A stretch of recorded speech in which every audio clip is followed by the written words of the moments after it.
Well, good morning, everyone. It is a pleasure to see you all here today. I'm gonna be completely transparent as this is the first time I've done this, so there may be some hiccups and blips and boo-boos along the way, and I hope you will indulge me as we work them out as we go along. Welcome to the Unapologetic Authenticity Summit, and I am so excited to have you join me for this inaugural event. My motivation for doing this really is because I know what my journey has been. And I know that a lot of Black women, we all, we all have to deal with the shit. I'm just gonna be straight up with you. We all have to do that. And I don't know that we have a place that we can go to be able to be held and to be cared for and to have someone hold a mirror up to us and let us know that it's okay, all the noise is just noise because we are just freaking amazing. We have done the thing, continue to do the thing. And, as things change in our society, they don't change, right? And there's a lot of talk that's given to the needs that need to be addressed. And I think that where that needs to happen is right here with us, within ourselves individually, within our community. Uh, and that is where our strength and power lies. It's not out there somewhere relying on somebody else to do the thing. I mean, we know that on a lot of different levels, but when it comes to our personal care, we oftentimes don't apply those principles to ourselves. And so we suffer. And so, what I'm hoping we'll get out of this summit this week is the ability to listen to some really powerful voices of women like us who have gone through the stuff, still going through the stuff, and listen to how they've navigated those waters. I think that maybe we don't always take the time to listen to the stories and the experiences, or even share what our own stories and experiences are. And it's so very important to do that. We are, Black girl magic is a real thing. It's not a made up, it's not a catchphrase, it's not a commercial thing. It is a real, real, real thing. And so I want to try to capture that this week.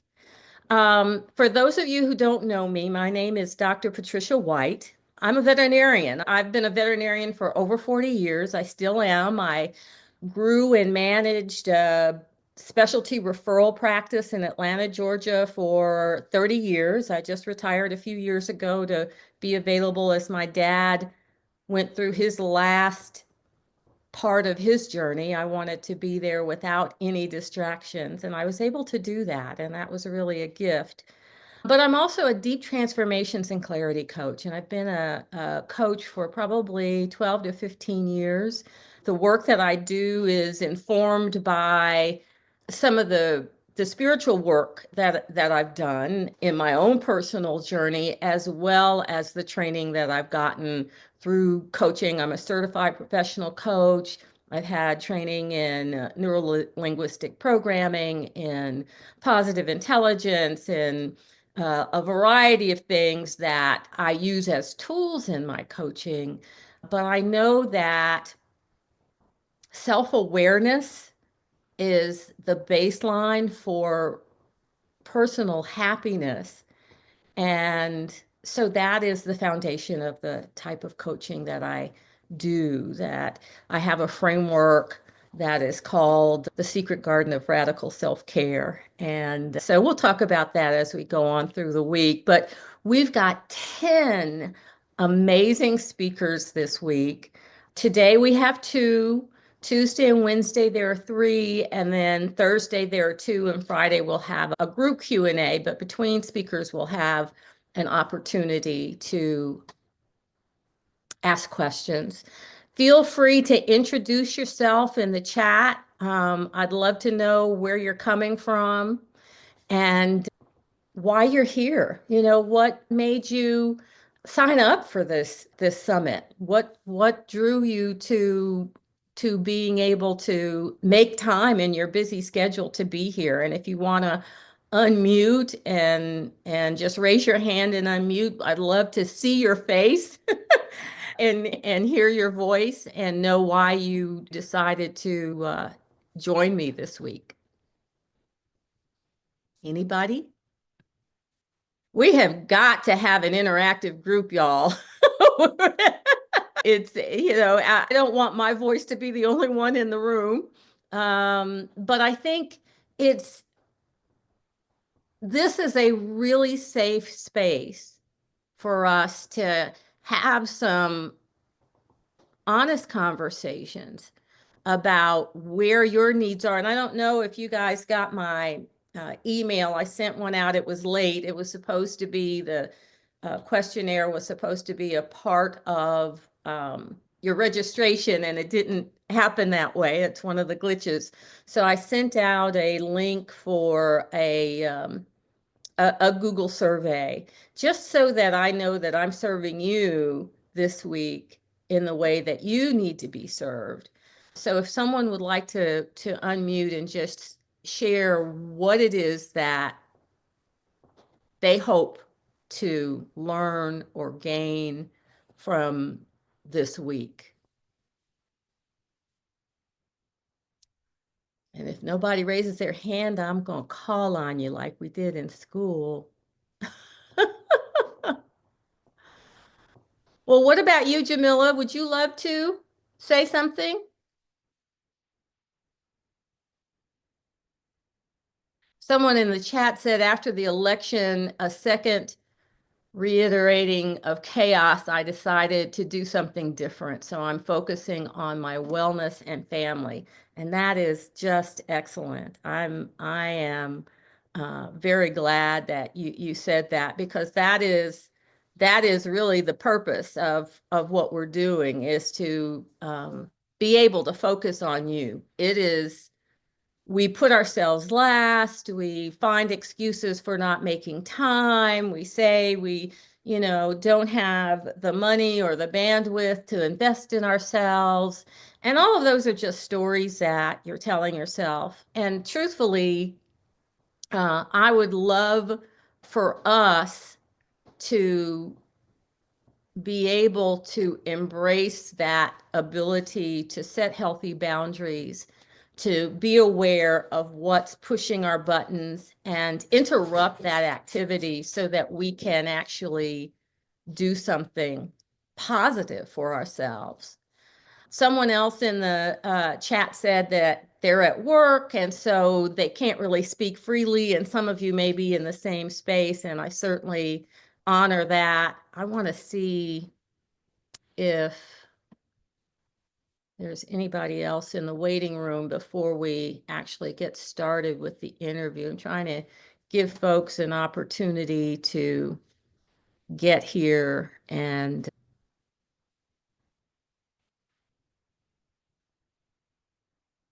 of course, I'm not really sure what I'm doing, but I don't see anybody else in the waiting room. All right. Well, I just want to let you know that this is being recorded, and so for folks that are unable to be here live, there will be an opportunity to watch the replays later, and the replays will be up until probably Sunday. There is an opportunity, if you find something that you really like and you want to have the recordings for a period of time, there is a VIP upgrade where you can actually get access to those and some other goodies as well. The couple of other things, just sort of housekeeping kinds of things, is that the time frame, I'm going to try to honor the time. We'll probably go till about 1:30 today. Tuesday and Wednesday will be a little longer. And then Thursday we have just two speakers, and then Friday it'll probably just be an hour of Q&A if you want to get that on your schedule. So before we begin, I do this for all of the meetings that I have, whether they're in person or virtually, and that is to ask you to do a little exercise with me. And it's a centering exercise. It's something that you can take with you and use when you're wanting to get yourself back in a place of balance. And so I want to invite you to just close your eyes for a minute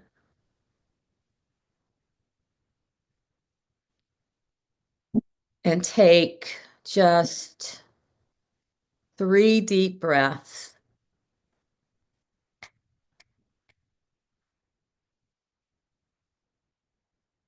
in through your nose and out through your mouth. Just gentle, deep, deep breaths. And with each breath, just notice if there's any tension in your body and where that tension is. And as you exhale, allow the tension to leave your body on that exhale.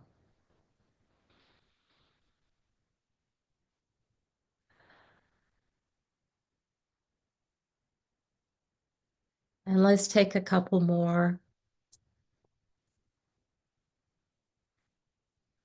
And as you breathe, just ask your mind to pause. We have so many thoughts going through our mind in any moment, and we get distracted by that monkey mind mentality of trying to chase every thought. I want you to consciously focus on being here in this room, in this space right now.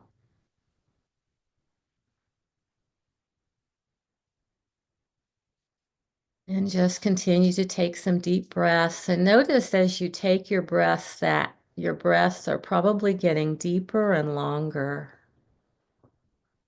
And that's perfect.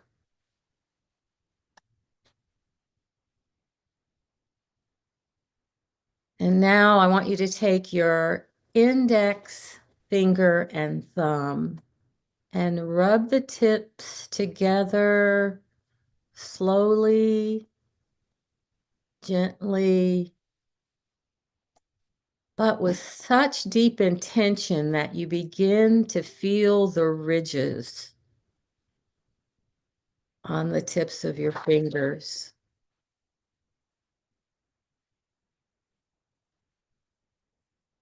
And continue to breathe.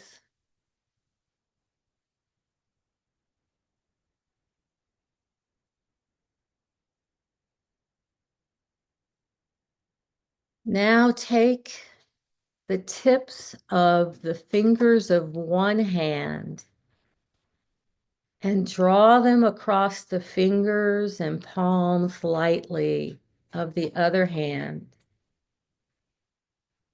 And notice all the exquisite sensations of touch.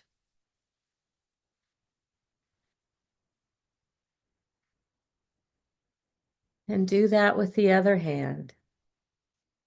Tips of fingers over the fingers and palm of the other hand, just noticing the different sensations.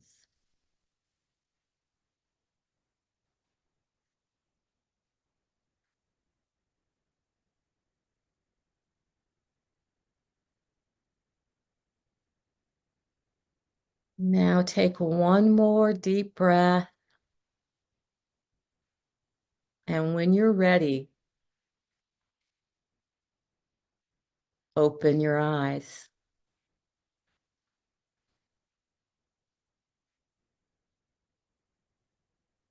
That activity is a mindfulness meditation activity, but it is a short activity that you can do anywhere. And I just want to ask you what came up for you during that activity? How do you feel now versus how you felt when we first started?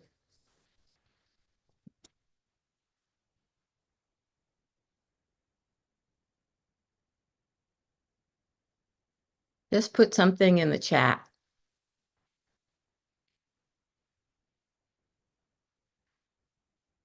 Someone said that they were looking for tools to focus on goals and self-care from the summit. And someone else said uh, tools to be more authentic and unapologetic. I love that. As they continue their journey of figuring out what they're supposed to be doing now that they're a grown up. I love that. I love, love, love that. Someone said, I feel at ease since I was transitioning from another activity. Exactly. Exactly. So that focusing activity, I tell folks to do before you go into a meeting. It works to get you centered and focused so that you're not scattered and you can really deeply listen to what's happening in the room, both what's being said verbally and non-verbally, and respond rather than react. And I think that's so important. A lot of times we get triggered in different situations and we react where a response is needed, a thoughtful response is needed. So with that activity, I think we'll go ahead and get started. And I have the first speaker is the owner and founder of the Pink Wall Street, and I love that name. Her name is Reverend Dr.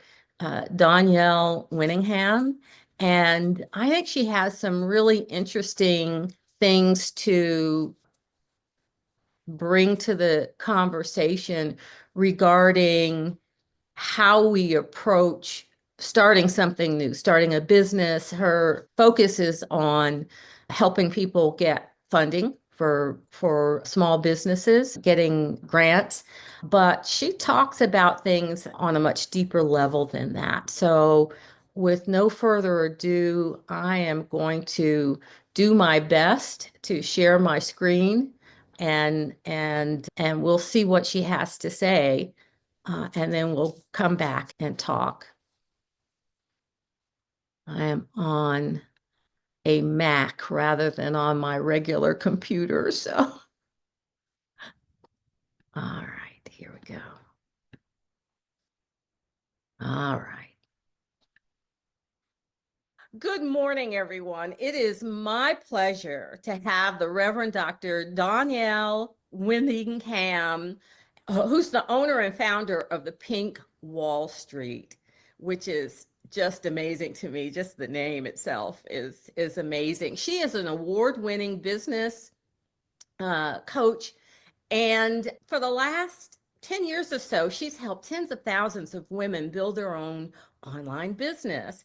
The key for a lot of this, and she's going to share with us all of the details, but because startup capital is essential in this journey, she has really focused to a great degree on helping women understand how to identify sources of funding for their businesses and how to apply for grants. Oftentimes grants that just sit in a corner and are left untaken because folks don't know how to apply or where they are and what's the process. So during these last few years, her community has raised over 2 million in grant capital for members and their businesses, which is amazing. She's been featured in publications such as Essence and Ebony and has been on MSNBC.com. So I'd like to ask all of you to join me in welcoming Dr. Whittingham to the stage today. Greetings and thank you for agreeing to talk with us this morning. Uh, Absolutely. yeah, if you don't mind, just sharing with us a little bit more about who you are and what you do. Absolutely. So I started this journey in 2011, and I'll tell you a little bit about my why. As a former JP Morgan Chase vice president, I was at the proverbial six figures. That is the pie in the sky. That's what everybody is always aspiring to. But as someone who was recently divorced, raising three teenage kids, it just seemed like there was never enough money. It Mm, was just never enough, and I didn't get it. And I know that's true for a lot of women, especially African American women who are number one in college education. They teach us to go to school and get a good job. That was always the battle cry. So I did right, those things, and even in doing that, still didn't have what I felt was necessary to take care of me and my kids in a lifestyle that I wanted for them. right, sure. And I think that people always says, what was the breaking point? Because I know there are a lot of women who work paycheck to paycheck, but we still keep going, still keep jockeying for positions, Yeah, still keep vying for promotions. But for me, I found out that quite accidentally that the majority of my colleagues who had less span of control, absolutely less performance, lower KPIs, were making far, far more than me. wow. Yeah. And so Isn't that to the me, story? Isn't that the story? it Yeah, is. And to me, yeah. that was a proverbial slap in the face. It was Mhm. like, you got me doing all this stuff and running all these projects. How can I make less? Yeah, yeah. And it was what spurred me on to really take my marketable skills. And that's what I think women don't realize nowadays. I love the internet. I love Mhm. digital marketing because it really is a global marketplace that somebody somewhere will pay you top dollar for your knowledge, your skills, your confidence, your confidentiality, a shoulder to cry on, a hand to grab. So there's just so much opportunity out here in the marketplace, and women just don't get started. Right, right. What do you think it is that keeps them from making that leap? It's a habit of feeling not worthy. And if you Wow. look at it, it is the number one thing that keeps them from starting a business. It keeps them from searching out startup capital. Right. They'll say, well, I haven't been in business long enough. Well, there's still grants for that. I haven't started my business. There's still grants for that. They'll say things like, well, I haven't made any money in my business. There's still grants for that. Yes. And on the polar end of that, on the polar opposite end, is they're not charging enough money, if anything, because again, they haven't had somebody sit down with them and say, here is the value of Right. your marketable skills. Now go out into the marketplace and charge accordingly. They want to Right. start cheap or small, which unfortunately brands them as the low cost leader or Yeah. the bargain brand. And Right. then they don't have the money to pour back into their business in order to be competitive. Yeah. Yeah. Yeah. And all of what you said to me is to a large degree about mindset. Is about It's 100% mind. I'm eh, going to eh, say this, it's 80% mindset and 20% strategy. yeah, yeah. And how do you get to that point where you can begin the process of changing your mindset, because the mindset is not just something you wake up and decide today I'm going to believe this about myself.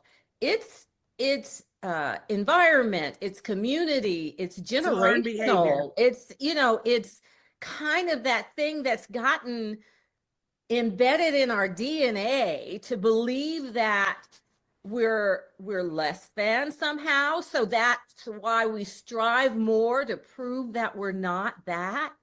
And our focus is seems to be on proving that we're worthy rather than recognizing our gifts and really capitalizing on our gifts. So your question, The question is, how do you overcome, how do you begin the process of overcoming that mindset? Everything you described is a learned behavior. We have learned through Okay. our parents, through our environments, through our situations that we're not enough. Mhm. And so you have to start the unlearning process, which is, what do you feed your brain? I'm sure you see all them books back behind you and more. What are you reading? What are you listening to? The Bible talks about guarding your ear gates and your eye gates, and, who are you listening to? Who's in your corner? So part of the strategy that I help them with in the Freedom Formula is, number one, identifying what is the value of your marketable skills, Mhm. right? And how do we turn that into a product that people will pay more than enough for? Right. Number two about that is absolutely helping them get the credibility. You listed earlier, the magazines that I've been in, but people don't understand. Those magazines are looking for you. They're looking for articles. They're looking for contributors. It Yeah. is having the resources to get out there and get that credibility. How do you go about getting in these magazines? How do you get these awards? How do you get this next level of credentials so that people take you seriously, and even you take yourself seriously? And then the Right. mindset piece of that, really understanding that each and every one of us got a gift from God. You're either using it or you're not. You're either using it to serve somebody else or you're using it to serve yourself. And really helping them have the vision to understand your life could be radically different if you just did different things with your time. Right. Yeah, I believe that. I believe that, and I love that. And I think, to your point, really believing in yourself and knowing that you can do things to give to yourself. When you give to others, you're giving to yourself and vice versa. So making it in two different things. One of the things that I think Black women often don't allow themselves is that space of understanding that when you give from your overflow, you're able to give longer and fuller and better than you can from an empty cup. And being able to learn how to fill that cup, set boundaries, understand what you need to thrive is a part of all of that. That it's not an either or. I remember for myself being in that place of thinking that I had to separate my veterinary practice from who I was as a person and how I practiced and how I showed up because of thoughts that I had about how others perceived me. But that personal perception is critical of really accepting who you are and then stepping into who you are and then building from that rather than what someone else tells you that you should be or what you should be. If you had an opportunity to give one piece of advice to someone who is thinking about stepping out of their corporate space into creating something for themselves, what would that be? That's so multifaceted, but I'm gonna try to drill that down. Definitely, it's get help.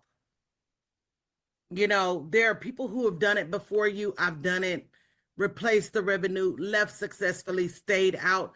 I'm going to be celebrating 10 years being free in March of this year. So you don't have to do it alone. There's a false perception that you can leap, right? Oh, just take the leap. And a lot of people that take the leap end up going back. They end up going back because they don't have the systems, the strategy, they don't have the mindset. And so they make this leap, and unfortunately, they end up going back. It's not a leap, it is very strategic, it is very methodical, it's very calculated.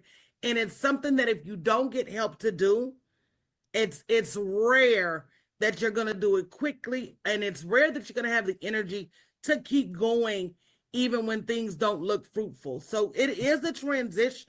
It's not a Yeah. leap, Right, but you right. you owe yourself the help. You owe yourself investing in the right help, and I think that's very important.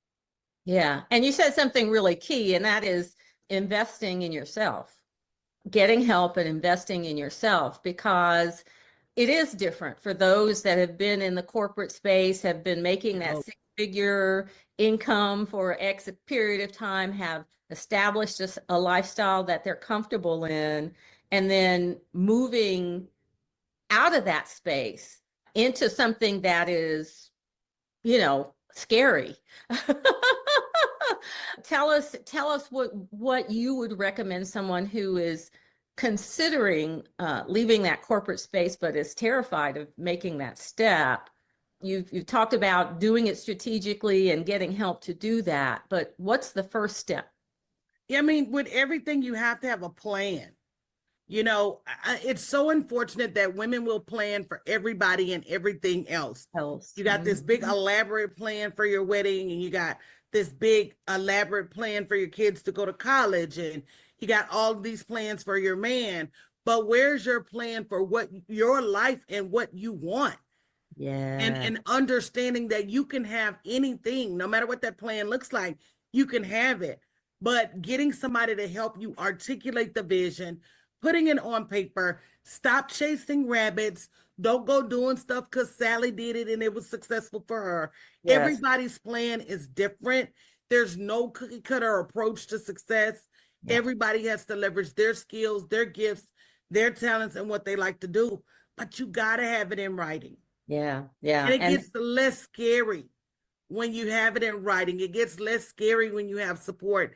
It gets less scary when you have a blueprint. None of yeah. what I coach is a guess, Yes. right? Yeah.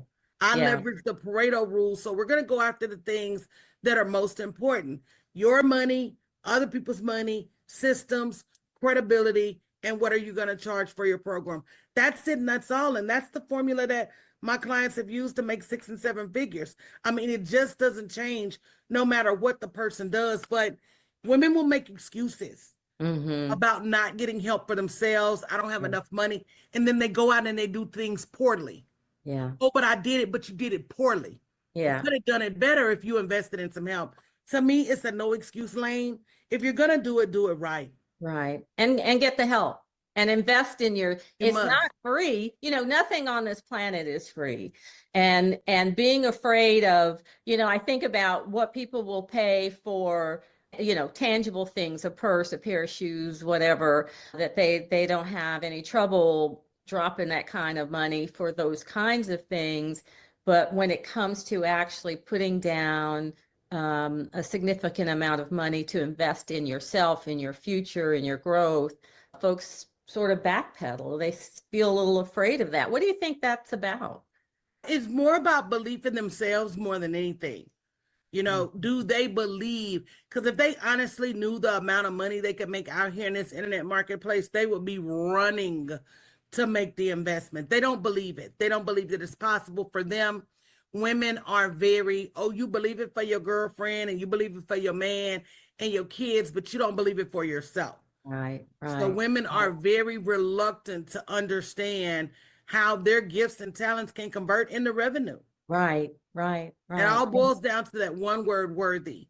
They don't think Yeah. they're worthy of grants. They don't think they're worthy of running a 6 or 7 figure business. They just don't think they're worthy. Interesting. And it's true. It is very, very, very true. So I want to touch a little bit on the funding and the grant writing piece, or the pursuance of grants for startup or for continuing the growth of your business. What's what's that like, and what's been your experience of folks who have come to you and said, well, I don't have the capital to start my business, or I don't have the capital to keep the doors open, so I'm going to have to close the doors. How do you sort of raise the veil of awareness for them that there are options?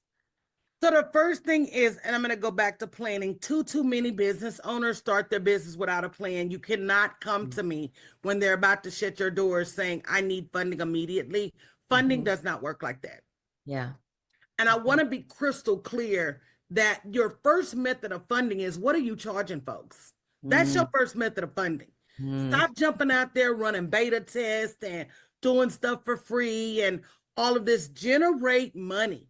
Mm-hmm. Because even with the grants, some of them are going to want to know, do you have skin in the game? Yes. What are you doing? A lot Yeah. of women don't even have a plan on paper, but you want startup capital. So Mhm. it goes back to that same thing. A Do you plan. at least have a qualified plan? Does your plan make sense? Yeah. No, they're not going to want to see a plan where you're giving away everything, because this grant is not forever. This Yeah. funding is not forever. This funding is for you to take money and make more money. So if you don't have a plan to make money, at least an idea to make money on paper, then you're not going to be able to get funding. Right. Also, women don't stick with it. In all of the grants that are eligible, available each year, I ask people all the time, how many grants have you applied for this year? One or two. Let's flip the coin. If you lost your job tomorrow, how many jobs would you be willing to apply for to get another job? And that number is infinite. That number is Mhm. unlimited. But if Yeah. you're not willing to do the same thing to find a client, if you're not willing to do the same thing to get a grant, then what Yeah. are you doing? Yeah. Yeah. Yeah. Yeah. Really, really, really spot on. Good advice, Doc. I appreciate that. I really do.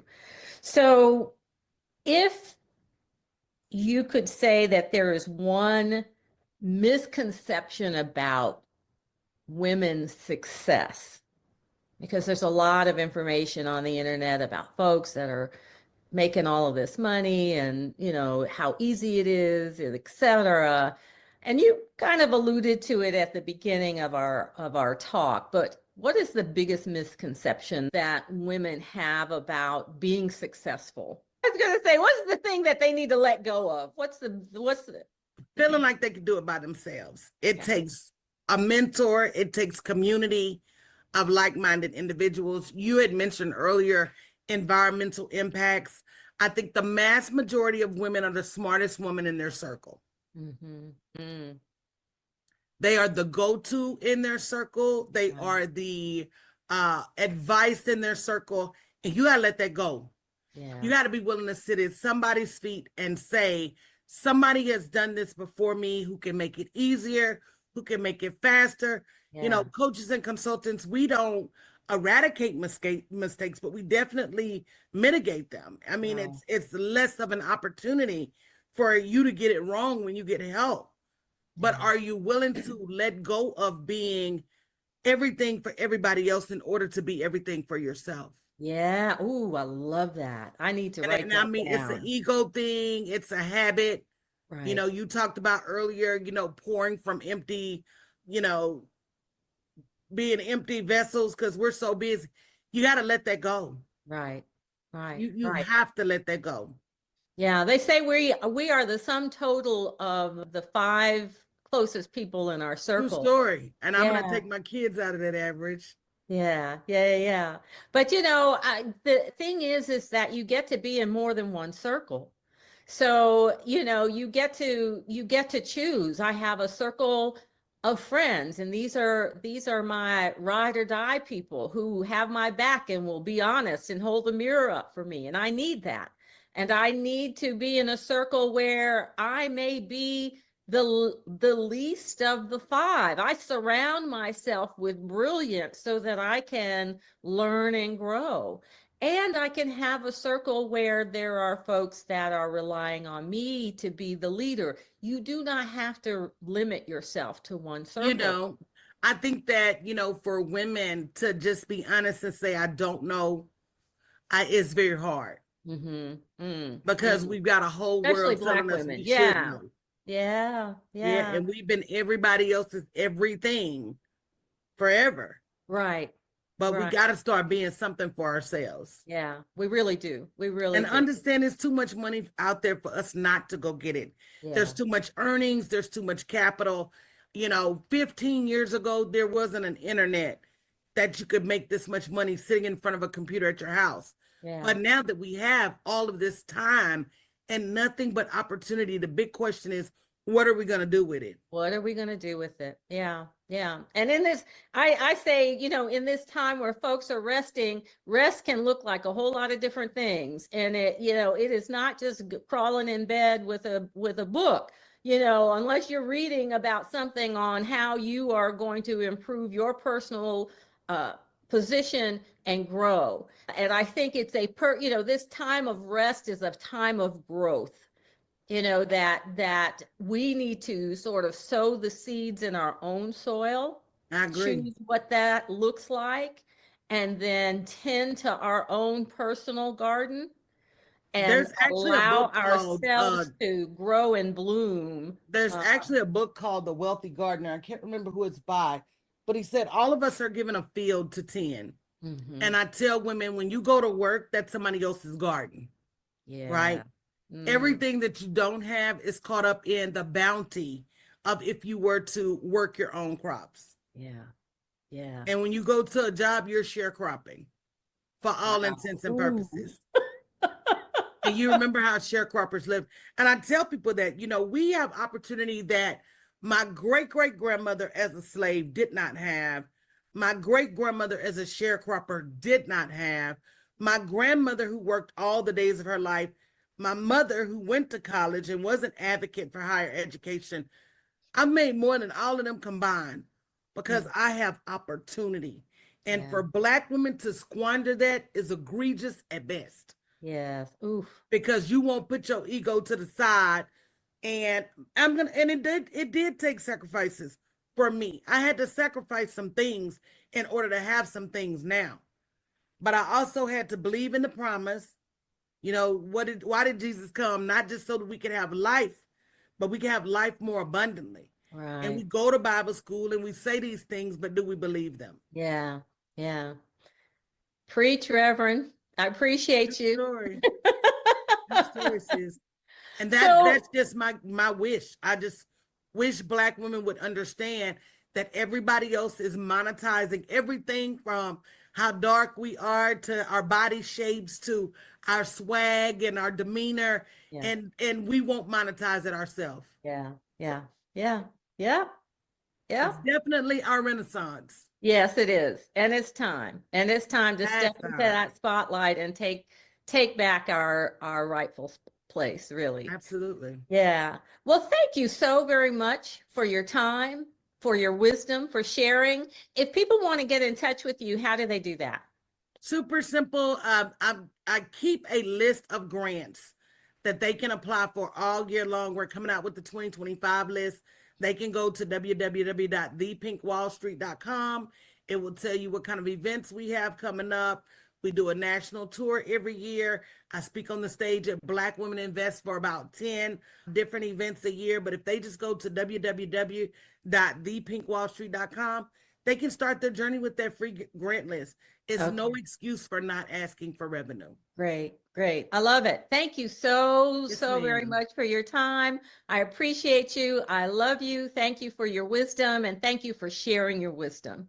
Yes, ma'am. Thanks so much for having me. All right. And everybody have a great day. Bye. So, what'd you guys think? Wasn't Reverend Dr. Winningham amazing? And I know she had a whole lot of things to share. Let's see. Just trying to catch up on the chat. So the what I'm going to do today, because I don't have any assistance today with the chat, is the links and things that are mentioned during the talk. I'll send it to you guys. I've got a list of everybody who attended today, and I will send it to you just to remind you that I will be putting a replay up. It'll be up by tomorrow. And in the same email that I send you regarding the links that are mentioned by the speakers today, I'll also have the link to the replays in there so that you can. Oh, somebody put it in there, www.thepinkwallstreet.com. That is it. That is absolutely it. And I think she's a powerhouse. I mean, she's very down to earth. She tells it like it is. She's walked the walk and has had the experience of being in those corporate spaces and made a decision to take her marbles and go make her own game. And she's been very, very, very successful in doing that. And so that's part of the purpose of this conversation this week is to invite you to start thinking about how you can do that for yourself. We have no idea how things are going to shift with the way our current government is going. And I think it's important to have a plan B, to know what you want and how you want to create it, and then seek help. Look for people that are able to help you visualize your dream. I want you I want to ask you what you thought about her observation that the biggest thing that stops us is our perception of our own worthiness and our not knowing or not appreciating our own self-worth. Who wants to come off mute and share? Yeah, as a federal worker, anybody in the federal government with a federal government job, especially if you're working in any kind of diversity or even just as a minority, gosh, we just don't know how things are going to how things are going to shift. And so having a backup plan is really key. But I would love to hear what you thought of her angle and observation about knowing your worth. My appreciation is that for a lot of people, it is true that we really don't we're good at giving things away, and as Black women, as women, we're caretakers. That is something that we do inherently, but we don't realize that a lot of times those are things, those skills that we have are marketable skills, are the reasons why our employers like having us in a particular space, because we show up and we show up 10 times over their expectations. Number one, because we feel like we have to prove something. And number two, because that's just how we're made, to do things right the first time and not have to repeat doing stuff. I don't know about you, but I'm one of these people who hates doing something over. I want to do it well and right the first time so that I don't have to go back and do it again. And so I think the question that I have for you is, do you believe in yourself enough to invest in yourself? And if you do, what does that look like for you? If you're going to invest in yourself, does that mean more education? Does that mean finding a mentor? And if you're going to find a mentor, how do you do that? How do you go about identifying a mentor? The other thing that she talked about was having a plan. And I want to ask you, do you have a plan?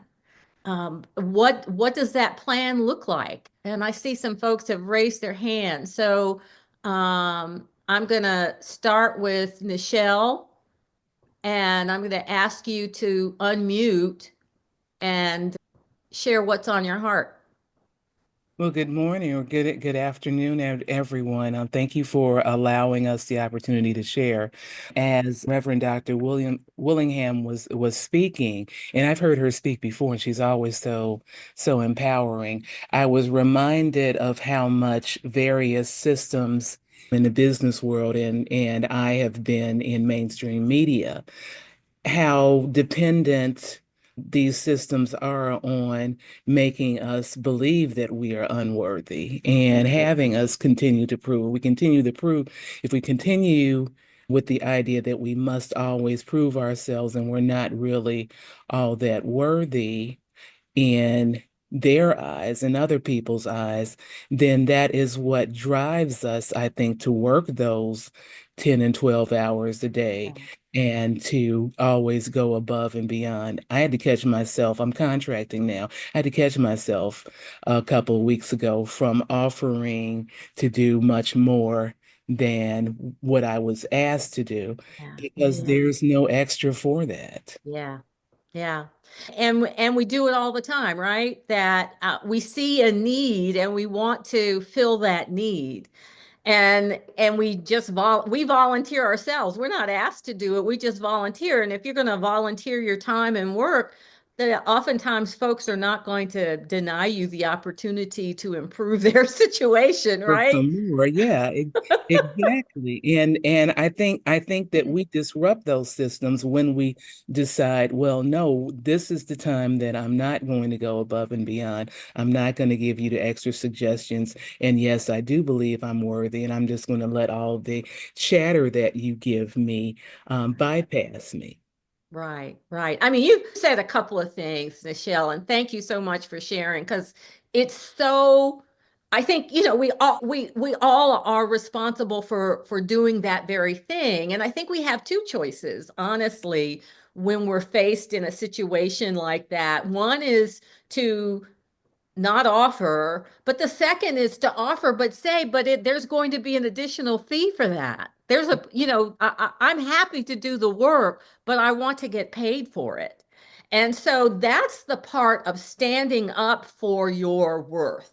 I know I can do this. I know I'm capable of it, and so do you. So, in order for me to continue in this realm, I'm happy to do this. These are my boundaries. These are the conditions. If you agree, then we have an agreement, and ask for it in writing, adjust the contract, or simply say that it's not for me personally. I know that when I see a task that needs to be done, I want to go ahead and do it. And sometimes it's easier to go ahead and do it so that the end product is something that you're proud of. But I think we have to interrupt that process and go back to the person who's hired us and say, I found this problem that needs to be addressed. If you want me to address it, there's an additional fee for it, and not apologize for it. Men Yeah. do it all the time and don't blink an eye. So that's my 2 cents worth. Absolutely. Thank you. Yeah, but thank you, Nichelle. What do you do? Do you mind sharing with us? I am an investigative journalist. I've formerly worked for USA Today for nearly 20 years, and right now Wow. I am working on a book with Colonial Williamsburg. Wow. Wow. Congratulations. Thank And you. I just have to, I want to give everybody who's in here their flowers because I know that we have a room full of really, really, really powerful Black women. And we need to own what we've accomplished, what we're capable of contributing. But it's also important for us to share who we are because there may be someone else in the room who needs your help. And unless we know who you are, what you do, what part of the world you are making a contribution, it's very difficult for us to reach out and say, would you help me? Can I, as Dr. Winningham said, can I sit at your feet for a time? And know that there may be a fee to do that, but it is worth it for me to make that investment in myself to learn and grow. So thank you. Thank you, Nichelle. You. Okay, so Charlene, you had your hand up.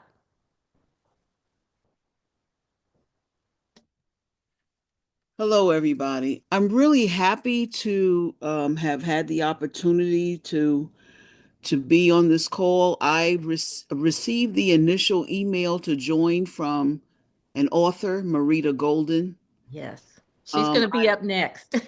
oh, great! I'm a retired educator, and Marita has been very helpful in helping me to shape my memoir about education.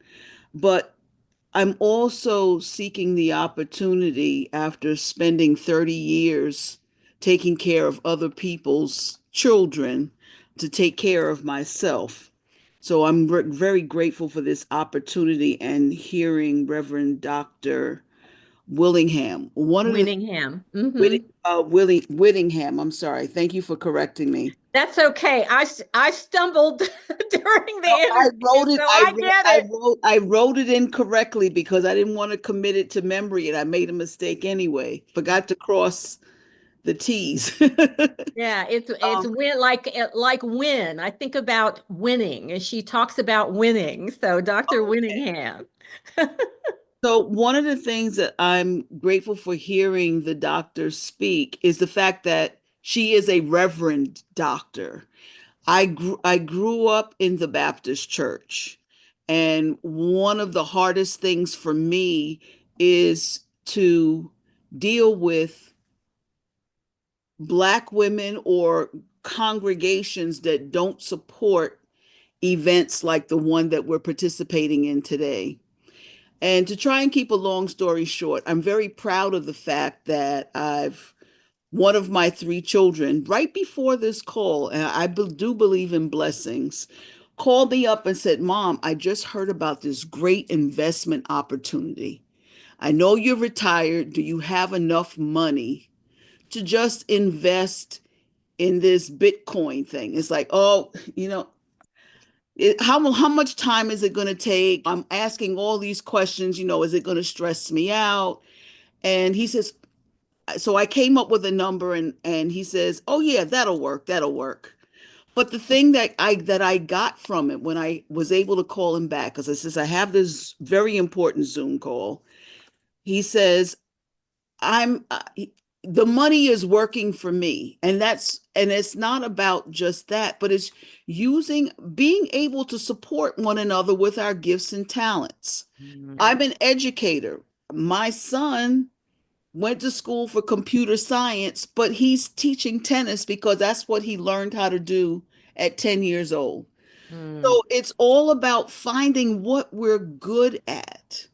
I'm also enrolled in a workshop similar to this, doing prescriptive writing, so for self-care. So I think one of the places that we could really start is to just sign up for a Zoom course and find out how we can support one another yeah, in our endeavors to be the best that we can be. We don't have to compare ourselves to anybody else. right. Just be the best who we can be. Right, right. I think thank you so much, Charlene. And that it is again the reason why I wanted to do this summit. The summit is a passion project. So I don't really know what I'm doing, but I'm doing it anyway. But I wanted to say that, being able to pursue what you love to do and to look at it and say, okay, it's something that I love, it's something that I'm good at. Can I turn it into a revenue producing thing? Are there people out there that want this thing? Those are the questions to ask yourself in trying to make a pivot if that's what you're considering doing. And then, that's kind of where the homework starts and saying how can I make a contribution to my community of Black folks, Black women, um, in this moment, at this time where we are going to need to support each other more than ever. So, I like the idea of being able to turn around and reach back and say, how can I help? How can I make a contribution? It may be simple. That activity is different for everybody. Some folks are all out, they're out in the public eye, they're doing the thing, and other folks are, happy to simply go to a Black-owned store and buy a piece of merchandise, and that's how they make that's how they make their contribution. But thank you. I'm going to take one more. Tyra, you've got your hand raised. So I'm going to let you have the floor, and then we're going to go on to Marita and listen to what she has to say. Good morning or afternoon, depending on where you guys are in the country. First, thank you all so much. I came upon this, I think, with some election stuff, and the summit came across, and I'm so happy that I'm able to join in today. I'm a little late because I was speaking to children this morning about my profession, but Glad you're here. yeah, yeah. And so, just thinking, I didn't get all of the Reverend Doctor's speech, but just thinking about the question that you made, well, the statement that you made about like knowing our worth. And I don't think that we as a whole don't know our worth. I think sometimes the spaces that we're in, especially in my profession, I am a veterinary practitioner. Veterinary medicine is the whitest profession in the world. And it's not Yep. that you don't know your worth. I mean, I've been in practice for 22 years, but in some spaces, it's like you're so diluted in that space. And oftentimes, you how can I say it? It's not that you don't know your worth. It's just that you're dimmed in a space that's just really not crafted for you. So it can be Right. difficult to shine in those spaces. But I Right. can say in the last probably 5 to 6 years, there's been a shift with some of the organizations that have come around, some that I've had the opportunity to work with, where we're amplifying Black voices in these spaces, especially for Black women who not have been silenced per se, but have been dimmed by the whiteness of our profession. So I don't think a lot of us don't know our worth. It's just sometimes what we're doing and the things that we're doing aren't amplified because of the spaces that we're in. As a practitioner for 22 years, about 5 years ago, I decided that I wanted to craft out a different path for the second half of my career. Probably now it's been maybe a little longer than that. But nonetheless, I went back to school, got a teaching certificate, and started in academia. So not only do I practice full time and own a veterinary practice, I also teach. And I figured if I could put myself in a space where I can encourage more Black youth to pursue veterinary medicine and be proud of being Black and an agriculturalist or animal scientist or a veterinarian, we won't have to worry about them being diluted in spaces that weren't carved out for them. Right. So again, I'm very, very excited to be here. I'm looking forward to what else is in store. I'll be in and out as I do teach, and tomorrow I'll be in the clinic. But thank you so much for the invitation and for this. Yeah, yeah. Thank you for joining us, and thank you for your input. I know what you mean. As I said, I've been a veterinarian for over 40 years, so I absolutely have experienced all of what you're talking about. And I think one of the things that you said, it's really important to emphasize. I don't know what the age range is of folks that are on the call this morning, but for young women especially, I just want to say this, that you have to own your light. No one else can really dim your light, but we have been taught to take a back seat, or we have been shamed into silence because folks don't like the tenor of our voice. And all of those things are the attempts to dim our light. And that is the struggle, is fighting against that, knowing that you deserve to be seen and heard and appreciated for what you bring to the table, but getting the signals, and that's the manipulation. The manipulation is the story that you're told about who you are and how you show up, that you're loud, that you're angry, that you're fill in the blank. They're all lies, but the things that are done in an effort to dim our light because we show up with so much light and so much purpose. Knowing who you are is the thing that allows you to, knowing who you are and that self-awareness allows you to step into those spaces where you're not appreciated and say, it doesn't matter whether you appreciate me or not. I appreciate me. I know I belong here. And it's a journey. It's not something that just happens inherently unless you're brought up in a family that teaches you that. And even then, when you go out into the real world, people to still try to put you in a box. So, part of the conversation this week is about how do you own who you are without apology and, show up with all of your light and all of your magnificence. I remember in one of my spiritual trainings, I was sharing an experience, and one of the folks, one of my teachers said something to the effect, he's like, I don't even understand how you think you can hide. He said, your light is so bright. It would be like having a big boulder in a room and nobody noticing that it's there. And so I want to share with you guys that we are all of that when we walk into the room. And that is what makes others feel uncomfortable, but it's not our responsibility to make them feel comfortable with our presence.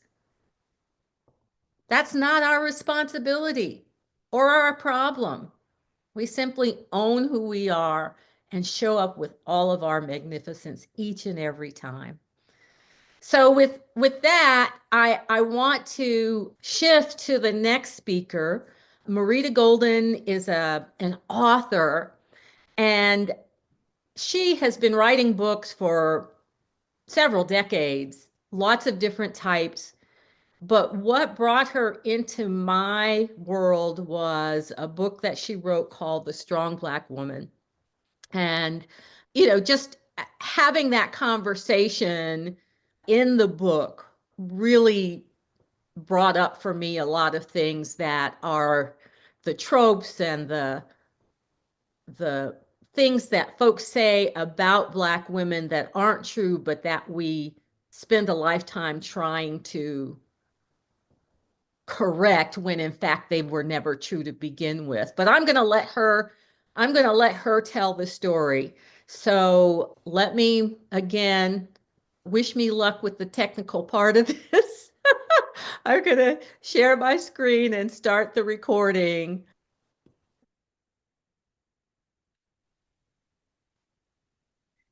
All right. Hi, good morning, and good morning to everyone. I have the pleasure this morning of introducing you to Marita Golden. She is an award-winning author of over 20 works of fiction and nonfiction, and her many books include the novels The Wide Circumference of Love, After, and the memoirs Migrations of the Heart, Saving Our Sons, and Don't Play in the Sun, One Woman's Journey Through the Color Complex. Her most recent work of nonfiction is The New Black Woman Loves Herself, Has Boundaries, Heals Every Day. She is the recipient of many awards, including the Writers for Writers Award presented by Barnes & Noble and Poets and Writers, an award from the Authors Guild, and the Fiction Award for her novel After, awarded by the Black Caucus of the American Library Association. She has lectured and read from her works internationally. Of note is that she's co-founder and president emerita of the Zora Neale Hurston Richard Wright Foundation. She's a veteran teacher of writing at many universities, including the University of the District of Columbia and the Virginia Commonwealth University, Johns Hopkins University, and George Mason University. She was a guest on the Oprah Winfrey, and as a side note, she is also a question on Jeopardy. I need to know more about that, Marita.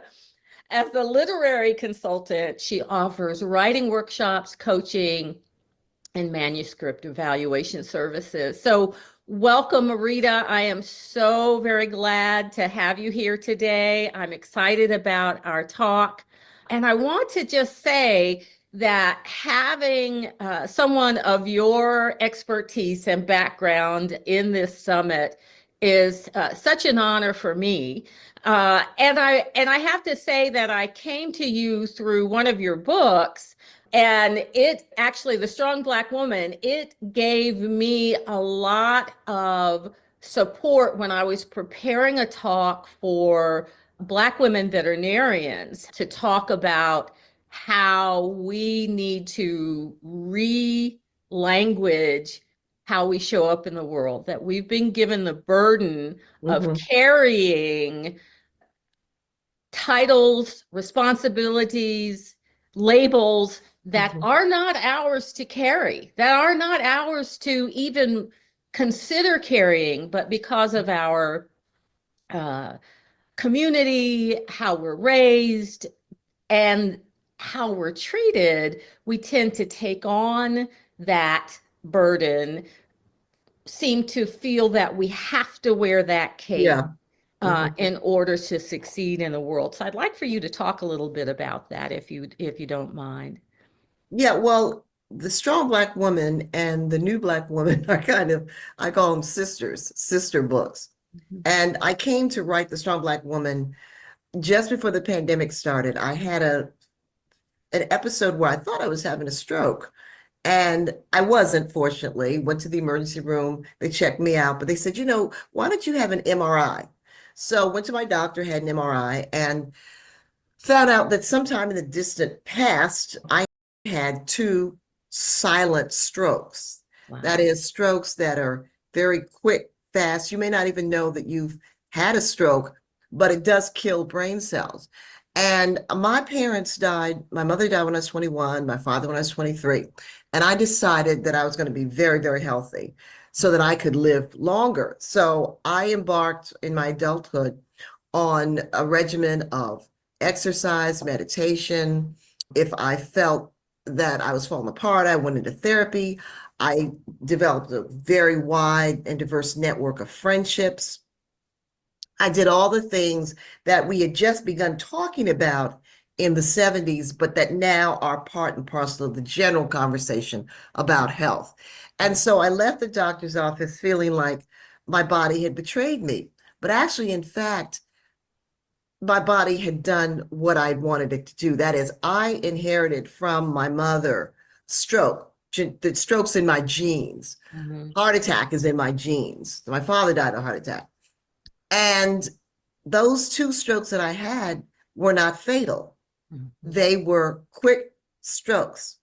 And yes, I did lose brain cells, but the fact that I had erected a wall of health through trying to have a good diet, watching my mental health and my physical health, going to doctors regularly, that prevented that genetic heritage from being fatal. Right. So I thought about that, and around the same time, everybody on the internet, Black Twitter, was talking about how Black women needed to rest, relax, and I wanted to be part of the conversation. So I started delving into the strong Black woman, the super Black woman, the Sojourner Truth syndrome, Right. Right. and wrote a book that talked about my experience as well as the experience of other Black women, particularly around seeking mental health care. I thought it was really important in that book to talk to Black women who had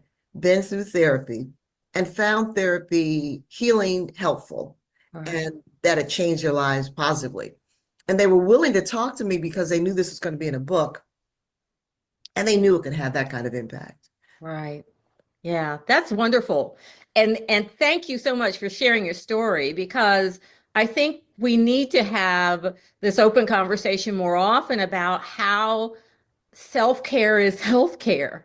It is, it has to be intentional. It has to be intentional. And you have to figure out what that means to you, because for everybody it's different. But that it is a lifestyle choice, isn't it? It And definitely is. It's not something, you're living proof of that. yeah, it's not something that, oh, suddenly I feel like I'm having stroke, Yeah, but I feel like I'm having stroke even though I just finished doing my exercise. So right. we never found out what exactly was going on that day, but Mm, we do know that it led me to write a book. yeah, right.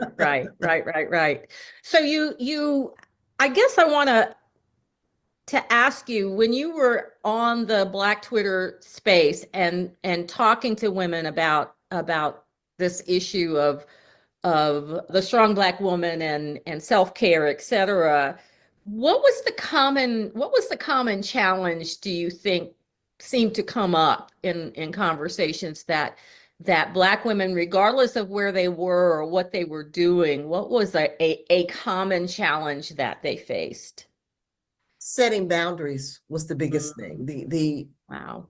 You know, the ability to say no to others and yes to ourselves. I mean, women are fine with going to a therapist. Okay. I mean, this generation of young Black women has no problem going to a therapist. And I have in various talks and presentations said, you need to talk to your grandmother and your mother about that. And to show you how much things have changed, I was working with a woman who's probably in her late 40s, early 50s. And she is a therapist herself, and she suffered considerable trauma as a child. Mm-hmm. And so she's been in therapy, she works with others. And her mother had suffered considerable trauma as a child. Well, her mother in her early 80s went into therapy. Wow. And I thought that was so amazing. Yeah. So that more and more of us are beginning to see that we can ask for help. Yeah. Yeah. And it's the asking for help that seems to go across lines. It's not just boundaries, it's self-care, it's taking the time to go to a therapist and ask the questions or be asked the hard questions and taking the time to answer them for yourself and to get that clarity about what it is that you want and need, and not being ashamed to ask for what you want and need. That is, Yeah. But in my conversations with women, with Black women, the big sticking point is always, how do I say no? I can't do that. I don't want to do that. And that's a skill that is learned over a lifetime.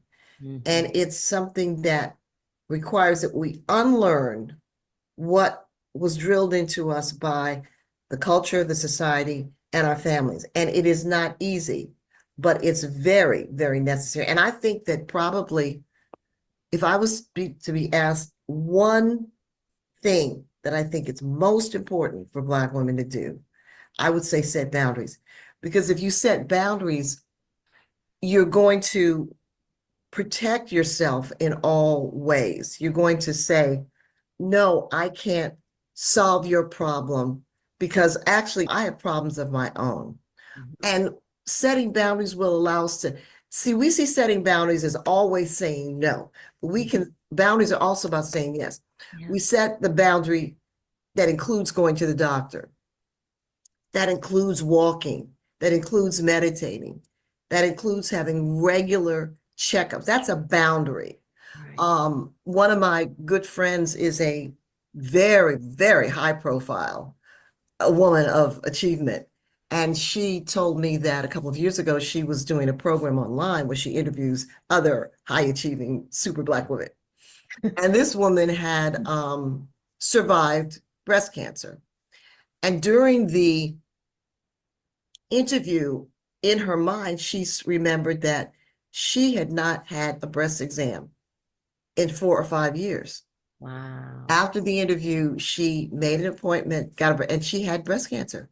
She Wow. had early breast cancer, Mm-hmm. which was detectable and treatable. Right. But this is a woman, and this is the striking thing, that the ways in which African American women neglect their health has nothing to do with class.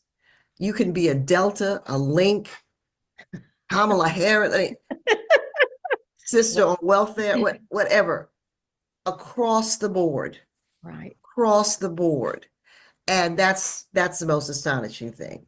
Right. And I think this conversation about boundaries is really close to my heart as well, because when I talk to women, one of the things that comes up is I want to be able to set boundaries without guilt, because the extra layer is, if I deny someone else, then that's going to be perceived as being selfish or self-centered or, a Yeah, negative yeah, yeah. connotation that they don't want to take on. And my response is, setting boundaries isn't about that. It's about letting the world know that you honor yourself and you want others to do the same. You are asking for people to see you. But And that's so radical. yes, That, that, well, that's revolutionary. it is Absolutely. radical and it is revolutionary, and damn it, we need to do it. It's required, this radical revolution of Black women standing up and standing for themselves and saying, I'm here, I'm important, me, right here, right now. I have all of this beauty, this brilliance, these gifts to share, but I have to be whole in order to do that. And I have, the core of it is loving yourself. And what's really gets people in trouble, what really people gives them a brain headache is when I say love yourself first, love yourself yeah, before anybody else.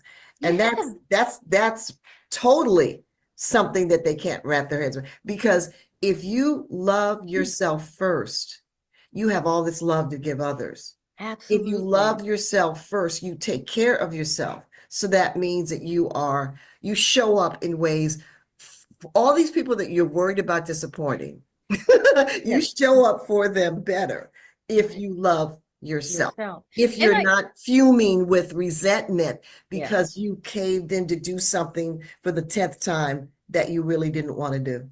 Right. It's the overflow. I think the Bible says, when your cup runneth over, you are actually giving from that overflow, and that overflow allows you to give more and more and more.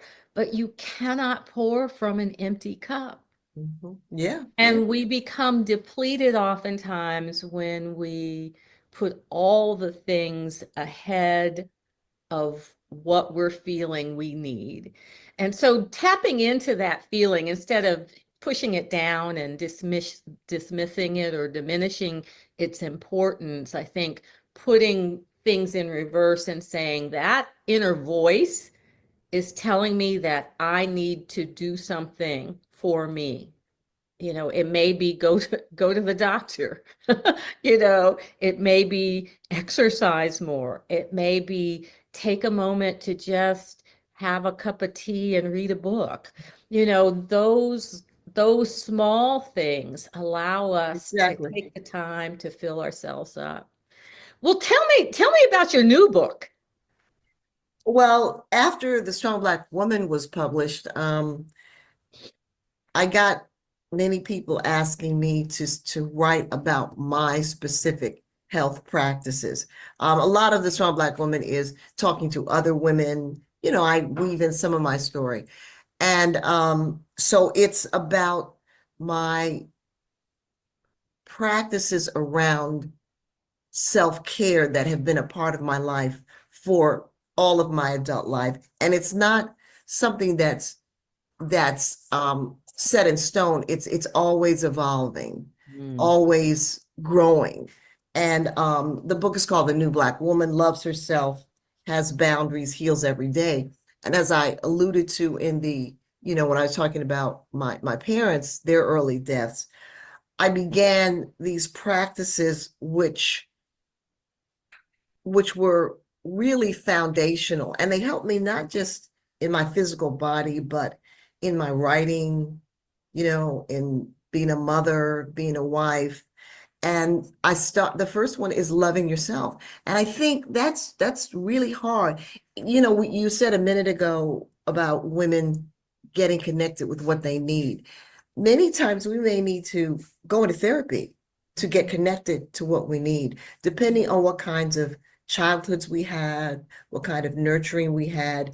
We may be totally disconnected from our deepest needs and our deepest feelings. right. And so a lot of women may be afraid of being alone, because when they're alone, all their demons come Rise up up. and they Yeah. don't know how to deal with that. So they stay busy, because being busy, they can fight the demons. And I often say that's where a sister angel needs to step in, someone who's on the path of radical mental and physical health care, and say to this person, say to this sister, stop, let's talk.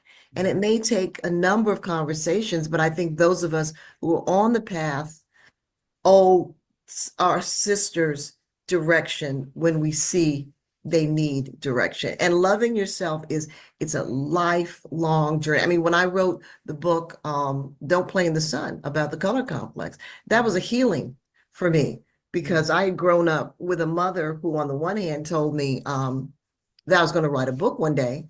And then on the other hand, told me that I was going to have to get a light-skinned husband for the sake of my children. And when I wrote Don't Play in the Sun, I got very deep into the color complex and understood how she could be the mother who could say both of those things. Yeah. So loving yourself is the hardest thing, but it's the most necessary thing. And then when you love yourself, you will set boundaries. I mean, I do days of silence, which is setting a boundary. I'm not going to talk because I want to listen to myself. Last year, my husband gave me as a Christmas gift 2 days in a hotel to just be by myself. And he respects my need. Of course, when I'm away, he can play the piano as loud as he wants. He jokes that he has orgies while I'm away, but I know that. Oh, that is so funny. Yeah. And so, so time for myself, silence, going to the doctor, listening to my body. I mean, we'll have something that is bothering us, and we will put off going to the emergency room. Oh, when I was doing the Strong Black Woman, I talked to a cardiologist, and he said Black women come in at the last moment. They Wow. come in just before the heart attack's about to strike. But if Wow. it's someone else in the family, they will They get got them there. They they'll got get them the there and they're husband. with them. Yes, Yep. yes, yes, Yeah. yes. And so, and all of my friends, my friendship circle, my sister circle, reflect this journey that I'm on. Right. So I think that the thing is, it's a lot of little things that are embedded into your life, and it's a lifestyle. It's not something you can do over the weekend. Yep. And it starts with making a mental shift, stopping long enough to say, what can I do to create the first small boundary? Folks get turned away because they find themselves in a place that they don't want to be, but they don't know how to shift to that place where they want to go. And the space in between seems too huge to overcome. And I always say it's journeys are taken one baby step at a time. So what is the very one thing you can do today? Just today, tiny thing, a request, a shift, a moment. It doesn't have to be big, but it does require intention and choice and making that first step. Yeah. So show your book. I want to see what the cover looks like, and I want the audience to see what that looks like, The New Black Woman. And how can people get a hold of that book? It's on any books. You can order from any bookstore. Bookstore. Yeah, Okay. any bookstore. All right. Amazon, whatever. Yeah. Yeah. Well, I will tell you, I totally enjoyed The Strong Black Woman. It really assisted me in the conversation that I wanted to have. And it was one of those things that um, my journey as a Black professional woman, I could see places in my life where I was challenged, being the only one that looked like me in a room full of white men, and knowing that I belong there, but having to explain myself and wanting to show up in a way that imparted that I knew that I belonged there. That impacts a lot of your personal, it can impact a lot of your personal relationships. And I saw the journey that I had, and I certainly wanted to have a conversation of support of a lot of the young Black women that are coming through the veterinary pathway that are being challenged with. Well, whenever I was working in largely white environments, universities, for example, I would always form a sister circle with the other Black women who were Right. Either at that school or at another school, but were in similar situations. Right. And we would meet once a month for lunch, potluck, dinner, and just the ability to vent and share and network and come up with And do it solutions. in a space where you know you're safe, that you Yeah, know yeah. that, because they folks talk about psychological safety and those kinds of things, but oftentimes Black women just aren't safe. So we can't, we can't do the things that some individuals say we need to do in order to move to that next level. We've got to determine our own language of how to navigate those spaces and create that circle of safety, that circle of confidence, that circle of where I know that I can show up with my authentic self Mhm. and be able to trust. I call it the circle of trust. Trust that there are individuals within this circle that have my back. But that's important to have your sister circle, which I think is separate. Well, in a sense, I think I try to carry my sister circle with me wherever I go, so that the confidence and support that I feel from that and from my relationship with the people in my life who love and support me, I Right. try to take that into these hostile environments. Right. Yeah, but you have to have it. You have to figure out how to have it, and you have to have it. And I'm hoping this summit will allow us to open up in our conversations in our individual communities as well as with each other to figure out how to create that is sustainable, that we have a lot of sisters feel like they're doing this alone, that they're by themselves. And some folks are in isolated environments where there are not a lot of women Mhm, that mhm. look like But them. that's the advantage of Zoom and the internet. I Right. mean, we have a long tradition of Black women quilting together, Yes. working in the Black church together, Right. working on, for example, one of the incredible ways that Black women formed sisterhood was working in the civil rights movement, Yes. working on these kinds of issues, so that if we look back and if we look around, we will see all these models of sisterhood, young Right. women, but the internet is funny. On the one hand, it brings people closer, but it drives them apart too. And I've had many conversations with young Black women, for example, who are creatives, who are artists, who want to start groups.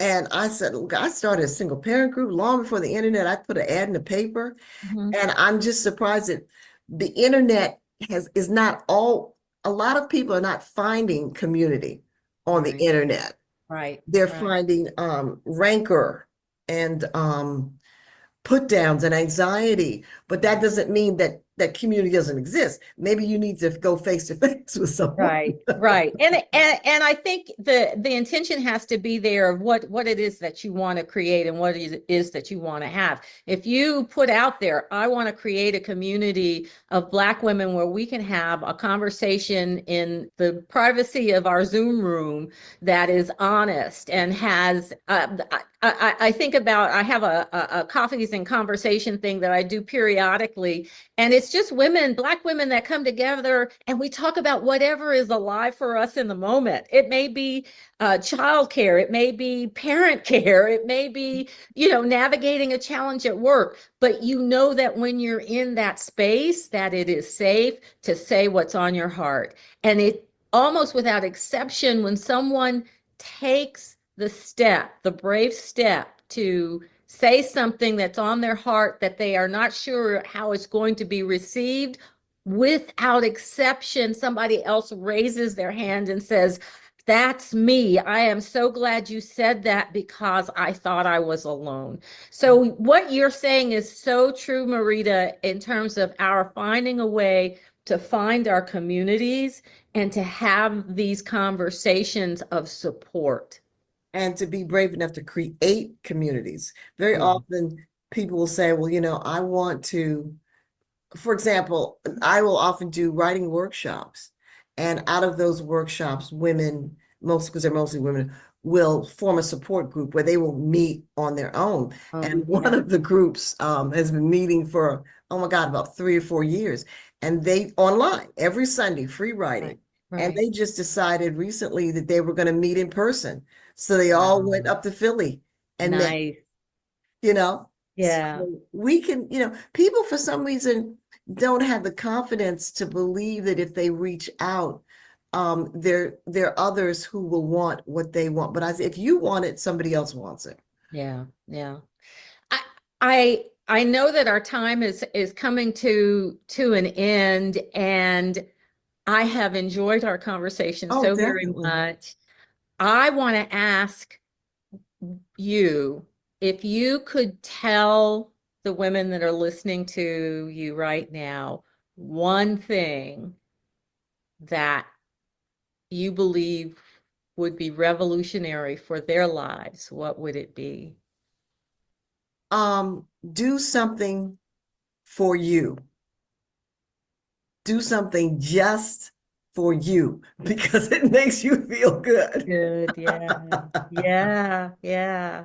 So very true and so very simple and so very difficult at the same time, Yes. right? Yeah, and something beyond buying a new dress or Yeah. even getting a manicure, something on another level that Oh, makes you feel good. Challenge yeah. yourself to Yeah. think about other things that make you feel good. Right. I tell folks, tap into that inner child. You know, what would make that little girl happy? Just allow her to giggle and be pleased with herself. Yeah. Think back to what that might have been for you and then go do it. hmm Yeah. Just do it, as they say. Just do it. Just do Just it. do it. Well, thank you so very much, Well, Marita. thank you, It's been Dr. a Pat. pleasure. How can people get in touch with you if they want to? Well, they can contact me through my website, Okay. maritagolden.com, Okay. I'll or put that they in the can, chat. or they can email me directly at maritagolden.com. Either Okay. way, they'll be able to contact me. Perfect. Thank you so very Thank you. much. This was nice. And Yeah. thank you for doing this. This is very important. Yeah. I appreciate it. And Okay. thank you for joining me. You were my first person who said yes. So I want to shout you out for that because you gave me confidence to keep going. Well, I try to say yes. Years ago, Shonda Rhimes of Grey's Anatomy fame wrote a wonderful book called The Year of Yes. Yes, I remember And that. nobody would have thought, looking at her, that she was a bundle of insecurities Right. and spent a lot of her life saying no. Yeah. And if that's a great book, in addition to my books, but it's a great book, I suggest The Year of Yes. And it charts how she grew emotionally and just began to flower. And I try to say yes most of the time, unless it's something that I think is going to harm me or waste my time. But I try to say yes. I like to support Black women who are doing really important things. Well, thank you for saying yes. Thank you for All right. asking. Yeah. Okay.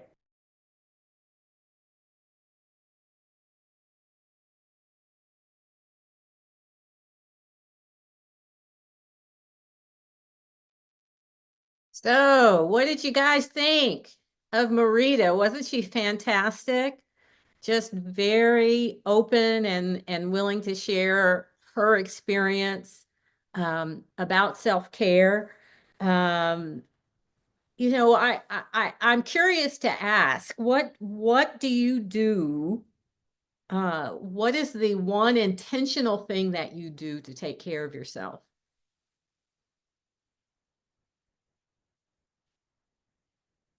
What kind of self-care practice do you have for yourself?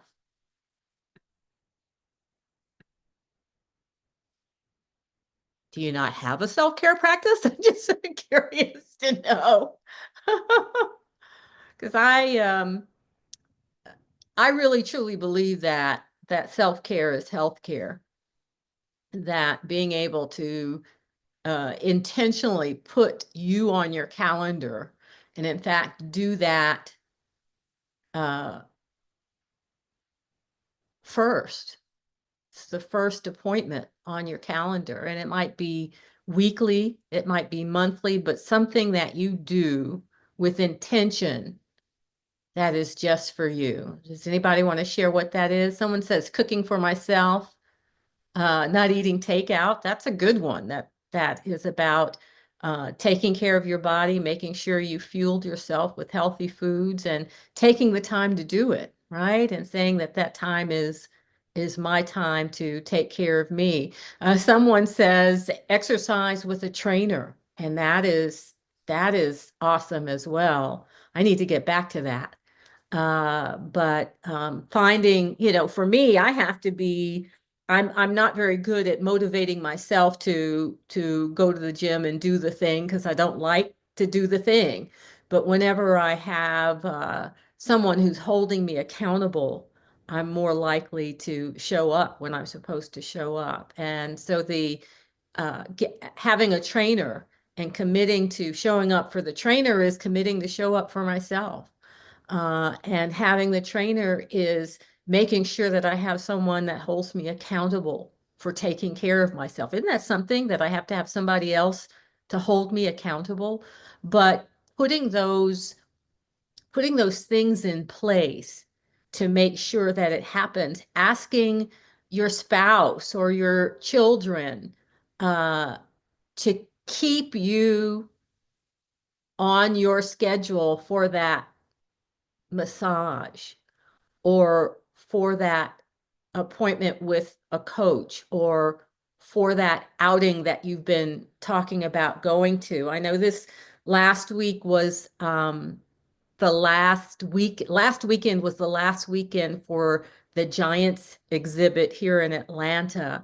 And I'd been talking about going to that exhibit for the whole time that it was here, knowing that it was here over the holidays, etc., and never putting it on my calendar. And I said, you know what? Doesn't matter how many people are there on the last day, how long I have to wait. I said that was something that I wanted to do, and I'm doing it. And it was amazing.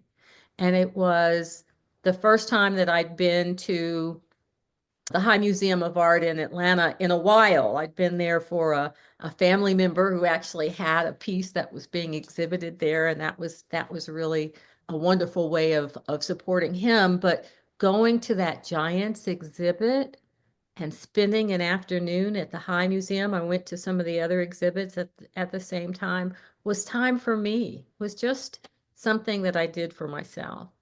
So someone else says, I pause and connect with God to stay connected to God to find my peace. And that's beautiful. So finding that time of stillness and silence where you can have a conversation with God and with yourself. Someone else says a hot bath and journaling, and that certainly is another way of connecting. But however you do that, that connecting with yourself, giving yourself permission to take care of you is a fundamental part of taking care of the very essence of who you are. Someone else says, I have a self-care practice for mental health. I consult with spiritual and healthcare professionals when I get stuck, and that's beautiful. I think having a meditation practice or a mindfulness practice is important. And I think with the things that I talk about, the mental health, the mindfulness practice, and the meditation, I did all of those things in an effort to find ways to take care of me when I was really stressed in building my referral practice.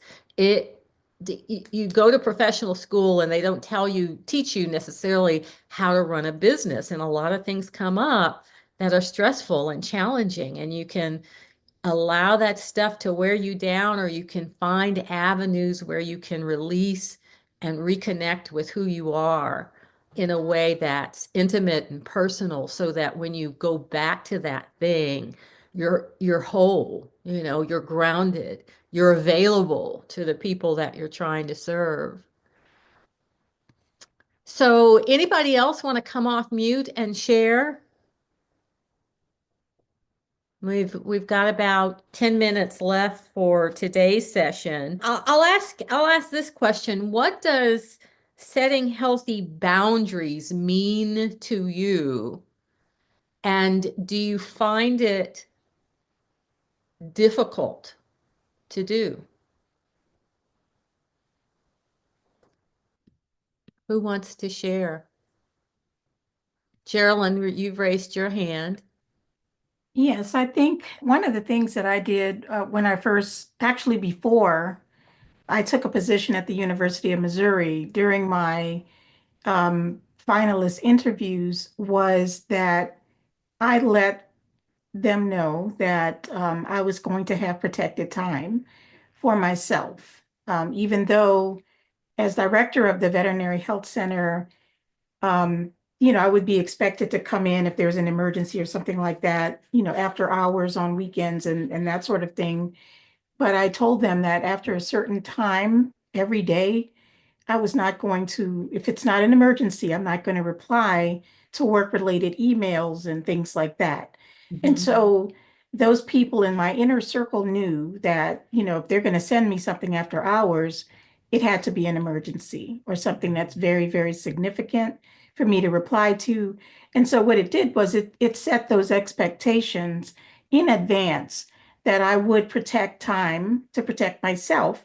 And I offered to reciprocate that for others in my administration.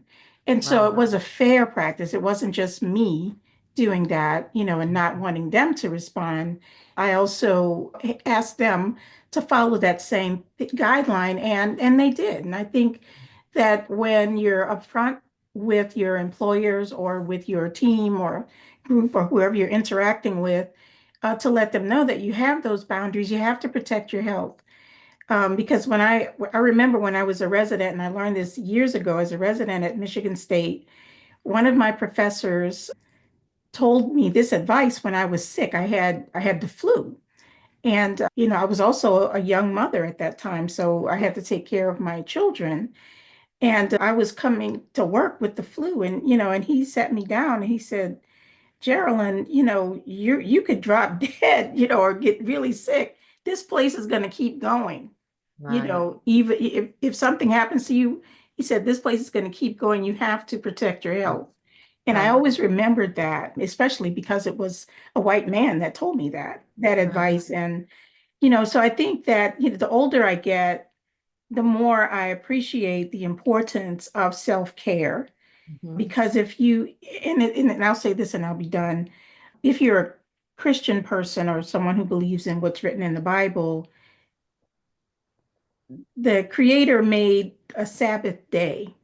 And I believe that that Sabbath day was not only to show us what was happening in the creation, but also it was a day of rest so that we could recuperate from the days of work that we had. So it was 6 days of work and then rest. And I think Right. having that day of rest and we incorporate that into our life is actually, it's very good for our well-being so Yeah. that we can then for the next 6 days go back to work again after rejuvenating ourselves, even if the rest means recreation, and the word recreation coming from recreation, that now we are able to recreate what we have to do the next set of 6 days. So yeah, I definitely believe in setting those boundaries and protecting one's health as much as Yeah. possible.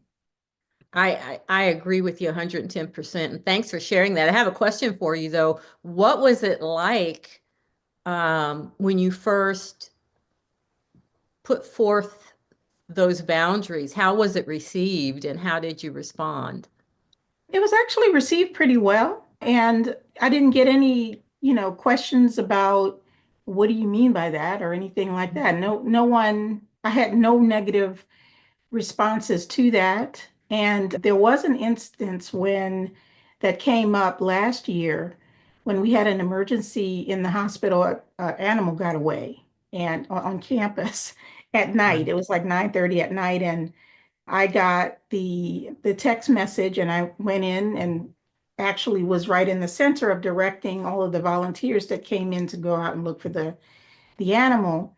And so I was actually directing the process, and somebody high up in the administration of the vet school did not realize that I was there, and they criticized me saying that I was not involved, and they had total misinformation of that. And I was able to prove that that was not true, that I was actually in the center of making sure everything was organized. But besides that, I hadn't really had any real pushback Okay. about protecting my time. That's great. That's great. I think, someone else said that, they have a hard time upholding, when they set a boundary, that they have a hard time maintaining that. I would love for that person to speak more to that if you're feeling open. I think that was Tanya Brockett. If you could come off mute a little and just talk about that a little bit, that would be great. Sure. Greetings. It's Tanya. Hi, Tanya. I love your logo. That's beautiful. Thank you. Thank you. So, the issue that I found with the boundaries is that I was often willing to flex when they were my own appointments or my own scheduling options.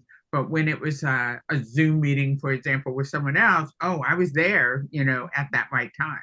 Right. But holding my own boundaries as sternly just has not been a habit. And so I am continuing to work on that, to Right. put myself at essentially what it means is I need to be at a higher priority, so Right. that, I don't put others before me. Right. Which is why I say put yourself on your calendar first and then handle that appointment as if that's with your most important and precious client. So what would it take for you to break an appointment with your most important and precious client? What would have to be going on in your life or with, other situations? Not much, right? That if it's your most important and precious client, you're going to do a whole lot of things to make sure you keep that appointment and you're on time. And so, the challenge for us a lot of times is how do we change our mind about our importance and our needs and our ability to, sorry about that if you hear the dog barking in the background, but how do we handle that? How do we handle that? And I would be happy to listen to thoughts on how you handle not breaking your promise to yourself. Well, one of them is, like you said, scheduling yourself on the calendar. So when you set an appointment on your calendar and you put a notification on it that says, hey, Tanya, we are going to work on our strategy for AI in our business today. So this is where we're going to do it. Right. And so you need to look at that just as if it's, oh, so-and-so's appointment starting in 5 minutes. I need to be ready to be there. Let me get prepared. Well, Right. have Right. to Full transparency, I do the same thing. I have things on the calendar and somehow or another, the something distracts me.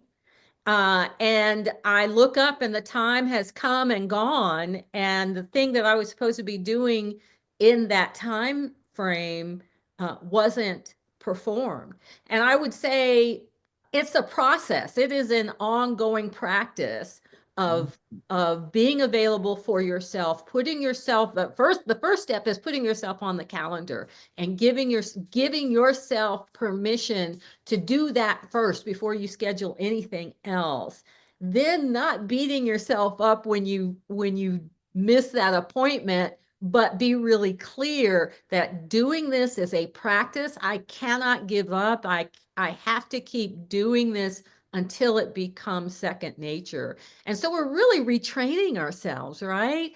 It's a Yes. process of retraining the mindset that whatever the excuses or the reasons are that you find it difficult to put yourself on your calendar first, that those are stories that you're telling yourself, and that you have the ability to write a different story with a different ending. Absolutely. And that it takes practice. It just takes practice. But thank you for coming off mute and sharing your experience with us. I know that a lot of us battle with the same thing. And, you know, my suggestion and the thing that I do for myself is I sit down every week and create a calendar for the week, and I make sure I'm on my calendar. So with that, I want to thank everyone for showing up today. This has been great. I've enjoyed the conversation. I hope you have too. I put in the chat the schedule for the rest of the week. Look for an email from me that has the link for the recording for today. It's going to take a while for Zoom to process it and for me to have it available for you. But the other thing I want to encourage you to do is to join the Facebook group, the Balance and Boundaries Facebook group, because I'm going to put some things there so that it's a one-stop place for people to find information. And so if you're a member of the group, you'll be able to find information if there are any changes that occurred during the week, links that you need, information about speakers and how to get in contact with them will all be in that space. So with that said, does anybody else have any other comments before we say goodbye for today? This has been wonderful. I really appreciate you and appreciate your showing up. Thanks for coming, and I will see you tomorrow. Take care, everybody. Bye.